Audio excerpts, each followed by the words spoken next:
इस दिव्य गाथा में, जहां महाकाल और उज्जैन की आभा आलोकित होती है, आपसे विनम्र अनुरोध है कि कृपया अपने मोबाइल फोन्स को साइलेंट मोड में डालें या स्विच ऑफ कर दें, ताकि आप इस प्रस्तुति का संपूर्ण आनंद बिना किसी व्यवधान के उठा सकें। इस शो के प्रस्तुतकर्ता हैं उज्जैन स्मार्ट सिटी लिमिटेड, निष्पादक हैं मध्य प्रदेश पर्यटन। तो प्रस्तुत है महाकाल की शक्ति, उज्जैन की भक्ति।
की सबसे प्राचीनतम कहानियों में से आज हम वो कहानी सुनाएंगे जिसका सृजन पूरे ब्रह्मांड के सृजन से पहले हुआ।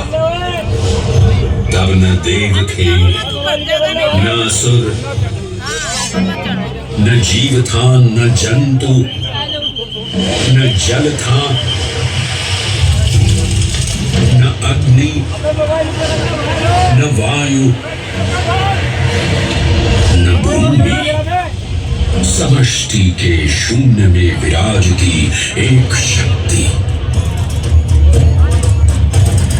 कालातीत और कालों के नियंता।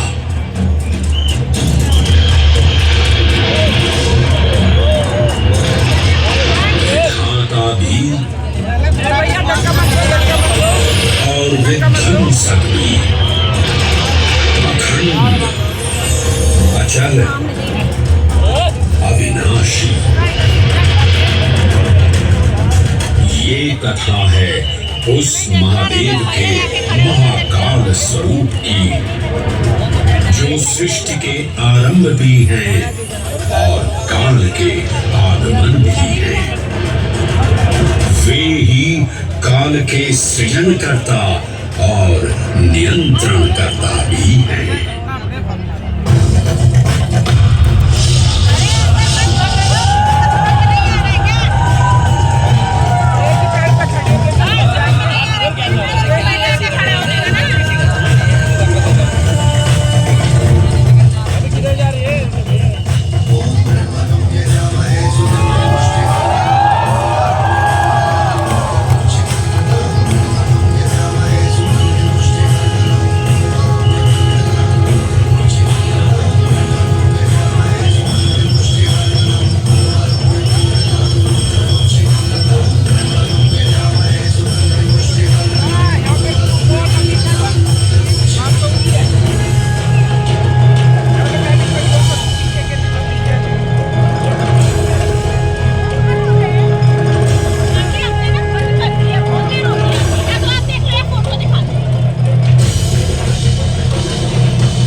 निर्विकार होते हुए भी अपनी माया से विराट विश्व का आकार धारण करने वाले महाकाल।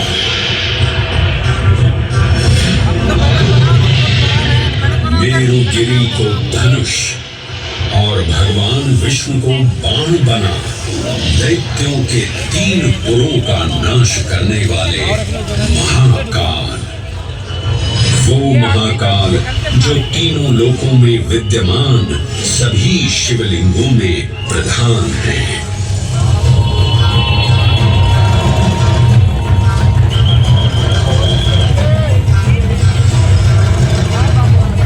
वो महाकाल जिनके त्रिशूल की तीनों नोकों से काम, क्रोध और लोभ पर नियंत्रण होता है, जिनके मस्तिष्क पर चंद्र शीतलता का प्रतीक है और जिनकी सवारी नंदी के 4 चरण सत्य, दया, दान और तप का चिन्ह है।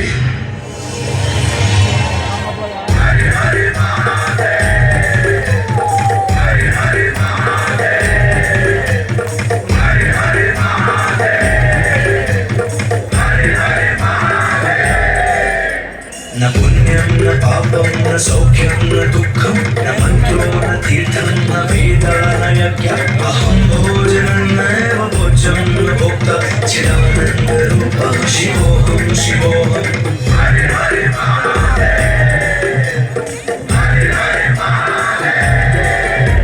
अहं निर्विकल्पो निराकाररूपो विमुक्त्वा च सर्वत्र सर्वेन्द्रियाणां न चासङ्गतं नैव मुक्तिर्न मे चिदानन्दरूपः शिवोऽहं शिवोऽहं चिदानन्दरूपः शिवोऽहं शिवोऽहं चिदानन्दरूपः शिवोऽहं शिवोऽहं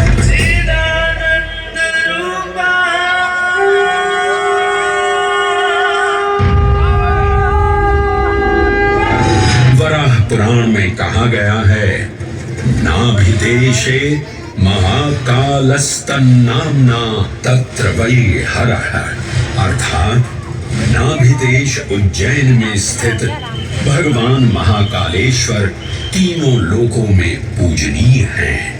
आकाशे तारकामलिंगम पाताले हाटकेश्वरम मृत्युलोके महाकालम सर्वलिंगम नमोस्तुते।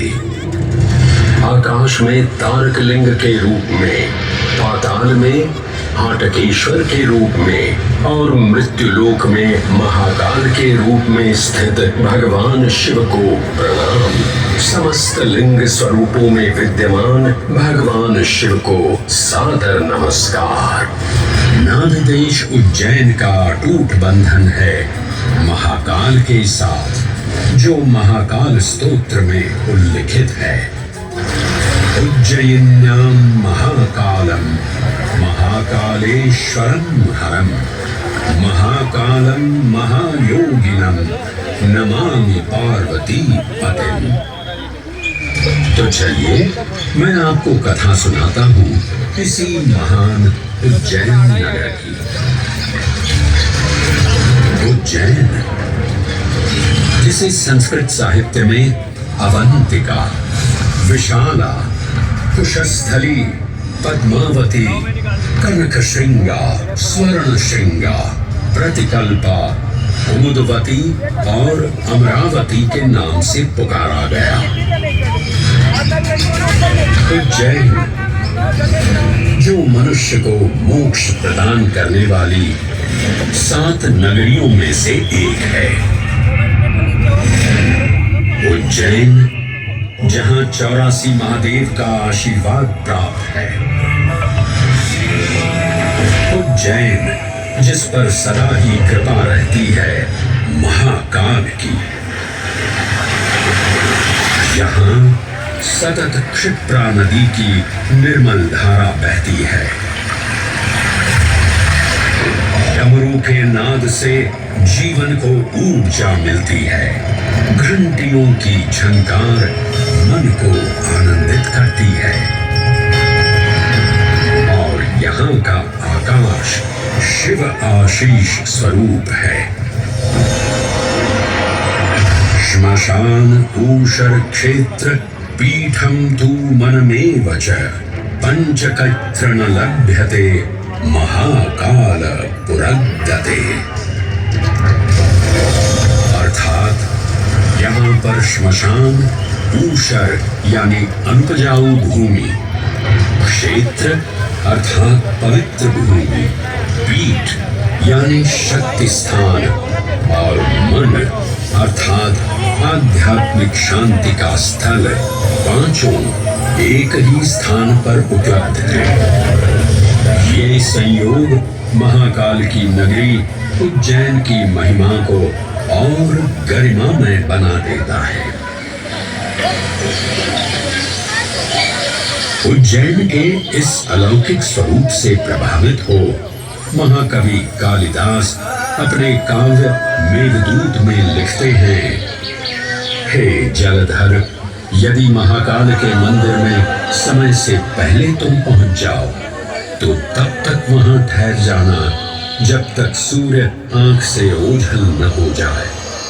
शिव की संध्याकालीन आरती के समय नगाड़े जैसी मधुर ध्वनि करते हुए तुम्हें अपने धीर गंभीर गर्जनों का पूरा फल प्राप्त होगा। ये संध्या आरती जिसे कालिदास ने सराहा है अत्यंत महत्वपूर्ण है, क्योंकि ये वो प्रहर है जब सभी देवी देवता गंधर्व यहाँ उपस्थित होते हैं।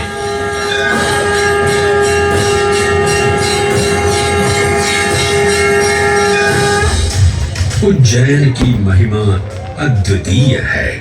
सतयुग, त्रेता युग, द्वापर युग और कलयुग, हर युग में इसका अप्रतिम महत्व रहा है। इस काल यात्रा में सबसे पहले आपको सतयुग के उस कालखंड में ले चलता हूं जहां देव और दानव एकत्रित हैं समुद्र मंथन करने के लिए।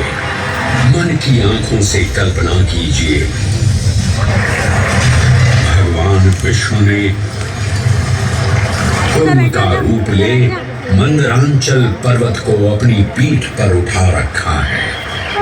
सागर से विकराल लहरें उठ रही हैं, मेघ भयानक गर्जना कर रहे हैं।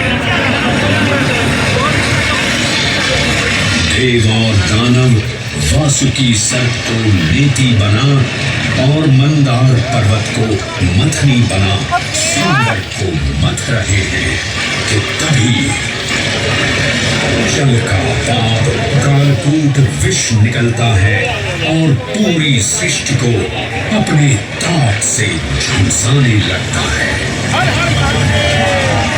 इस भयावह स्थिति में देवताओं और असुरों के बीच हाहाकार मचा दिया।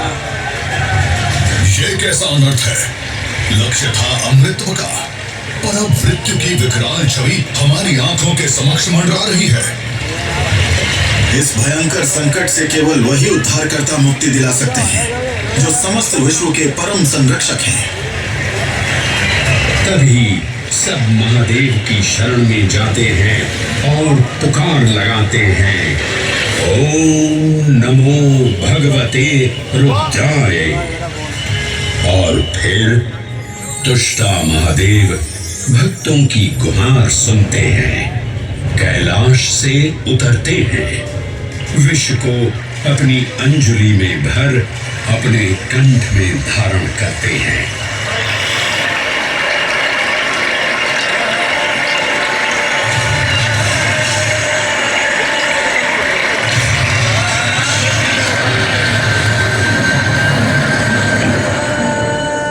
अंततो गत्वा सागर मंथन से अमृत कलश प्रकट होता है। जैसे ही अमृत प्रकट हुआ, दानवों ने इसे केवल अपने आधिपत्य में लेने की आकांक्षा प्रकट की और संघर्ष छिड़ गया। आज यदि हम इस अमृत को प्राप्त कर सकें तो हम देवताओं पर हमेशा के लिए प्रभुत्व स्थापित कर पाएंगे। अमृत अपात्र हाथों में ना जा पाए, क्योंकि ये अपनी शक्ति का असीम दुरुपयोग करेंगे। इस अराजकता के परिणाम स्वरूप अमृत की कुछ बूंदें छलकी और पृथ्वी तक पहुंच गई। 4 स्थलों पर स्पर्श हुआ इन बूंदों का। प्रयागराज, नासिक और उज्जैन। अमृत की इन्हीं बूंदों के कारण उज्जैन में हर 12 वर्ष पर कुंभ सिंहस्थ मेले का आयोजन होता है। भगवान शिव की लीला देखिए, लोक कल्याण के लिए स्वयं विषपान किया और अपनी नगरी पर अमृत वर्षा करवाई। अमृत की पावन बूंदों से अभिसिंचित ये दिव्य उज्जैन भूमि रामायण के पृष्ठों में भी सम्मिलित हुई। सतयुग के बाद त्रेता युग में माता सीता की खोज में वानर सेना का यहाँ आगमन हुआ।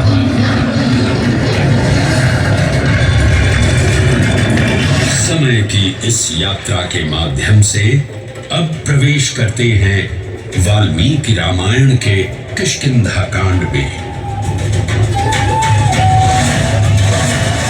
जब वानर राजा सुग्रीव अपने यूथपतियों से सभी प्रमुख स्थानों पर जाने के लिए कहते हैं और उन्हें अवंती नगर यानी उज्जैन जाने का आदेश भी देते हैं। मेखला उत्कल के क्षेत्र, दशर्न के नगर, आभ्रवंती, अवंती और विदर्भ के राज्य, साथ ही माहिष्का के आकर्षक राज्य में भी पूरी तरह से खोजना होगा। एक युग भगवान विष्णु के राम अवतार से संपृक्त और अगला युग उन्हीं के एक और दिव्य अवतार से समरस होना, ये अद्वितीय संगम केवल उज्जैन में ही संभव था। परंतु एक क्षण ठहरिए और ध्यान से सुनिए। ये हैं महाकाल के 1008 दिव्य नाम। हाँ, मैंने काल चक्र को परिवर्तित कर दिया है और अब द्वापर युग का शुभारंभ हो चुका है। विस्मय पूर्ण हो जाएंगे ये जानकर कि महाकाल के इन नामों को स्वयं भगवान श्री कृष्ण ने रचकर पिरोया था। महाकाल सहस्र नामावली की ये अद्भुत रचना उस समय की है जब योगेश्वर कृष्ण, उनके मित्र सुदामा और शेषावतार बलराम ने अवंती नगरी में स्थित सांदीपनी ऋषि के आश्रम में वेद, वेदांत दर्शन और शस्त्र विद्या की शिक्षा ग्रहण की थी। कहते हैं कि भगवान श्री कृष्ण को अवंती ने ऐसा मंत्रमुग्ध कर दिया कि यहाँ 64 दिनों तक रुककर उन्होंने 64 विद्याएं और 14 कलाओं का ज्ञान लिया। उज्जैन का संबंध मौर्य वंश के पश्चात विभिन्न राजवंशों, सम्राटों और नरेशों ने उज्जैन की सेवा की। उनमें से प्रमुख मालवागण और फिर गुप्त वंश ने यहाँ राज कर इसके वैभव में वृद्धि की। उज्जैन ने अपने भव्य तेज से जहाँ महात्माओं और शासकों को आकर्षित किया, वहीं इस नगर पर रुक जाना कर तो रही हूँ ना मैं। की खानाबदोश जनजाति थी जिन्होंने उत्तर पश्चिमी और मध्य भारत के कुछ हिस्सों पर आक्रमण कर अपना शासन स्थापित किया। ईसा पूर्व प्रथम शताब्दी में जब भारत शकों के अत्याचार से त्रस्त था, उन शकों ने उज्जैन पर हमला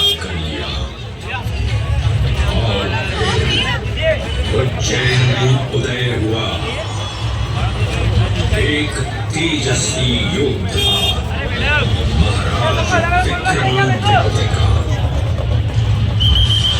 एक तरफ शकों का बल तो दूसरी तरफ विक्रमादित्य का अद्वितीय पराक्रम।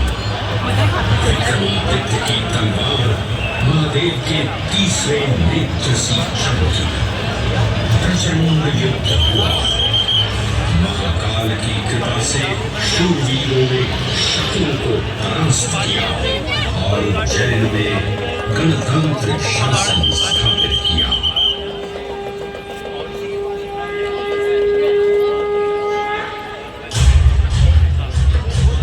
इन्हीं महाबली विक्रमादित्य की राज्यसभा महाकाल मंदिर में ही प्रतिष्ठापित थी। आज भी इस मंदिर की घंटियों में विक्रमादित्य की वीरता और शौर्य की प्रतिध्वनि गुंजायमान होती है। राजा विक्रमादित्य और शकों के मध्य हुए युद्ध ने उज्जैन को कालचक्र से अभिन्न रूप से जोड़ दिया, क्योंकि जिस दिन उनको विजय प्राप्त हुई उस गौरवशाली उपलब्धि के सम्मान में एक नवीन पंचांग का शुभारंभ किया गया, विक्रम संवत पंचांग। आज भी कई हिंदू पर्व और धार्मिक अनुष्ठान विक्रम संवत पर आधारित हैं।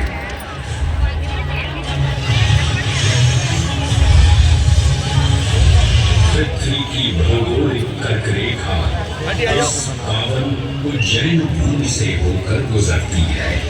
लगभग 300 वर्ष पूर्व उज्जैन विश्व समय का प्रमुख संदर्भ बिंदु था। यही कारण है कि उज्जैन की वेधशाला में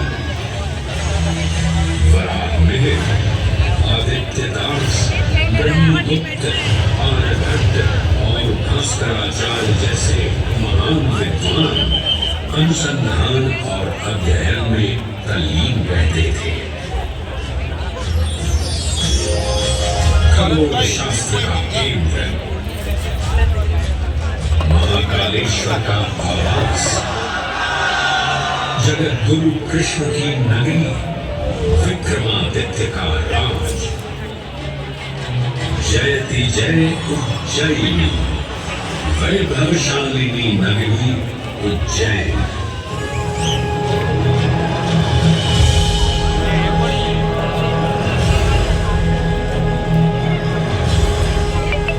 श्वासों को शिव मंत्र से अलंकृत कर, मन को भाव की गंगा से निर्मल कर, जो भी उज्जैन में महादेव की शरण लेता है उसका कल्याण होना निश्चित है। आज सुनी सबने गाथा महाकाल की, दर्शन जिनके दुर्लभ हैं, नमन करे जिन्हें काल भी, चरण में जिनके है बसा। ये समस्त संसार कभी नहीं देखा होगा धरती पर ऐसा चमत्कार।